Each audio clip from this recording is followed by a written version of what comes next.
આ ન્યૂઝના પ્રાયોજક છે tattoo and nail studio. અમારું સરનામું છે ઓમ બિઝનેસ પ્લાઝા, સર્કિટ હાઉસની સામે, હાલર રોડ, વલસાડ.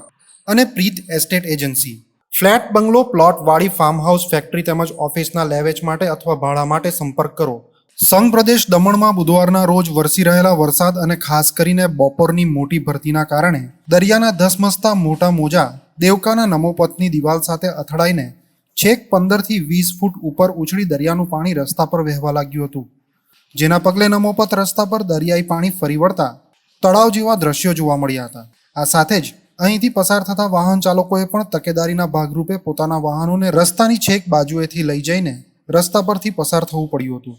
ત્યારે મોડી રાત બાદ રસ્તા પર ફરી વળેલા દરિયાઈ પાણી ઓસરી જતા પાણી તો રસ્તા પરથી દૂર થઈ જવા પામ્યું હતું, પરંતુ દરિયાના પાણીના વહેણ સાથે મોટી માત્રામાં દરિયાઈ રેતી પણ રસ્તા પર જમા થઈ જવા પામી હતી. જેના કારણે અહીંથી પસાર થતા મોટેભાગના મોટરસાઇકલ સવાર ચાલકોના પડવા વાગવાના બનાવ બનવા પામ્યા હતા.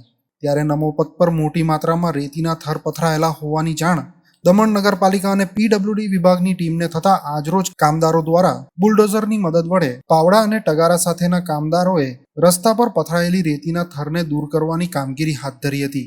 જેને લઈ અહીંથી પસાર થતા વાહન ચાલકો અને ખાસ કરીને પર્યટકોને મોટી રાહત થવા પામી હતી.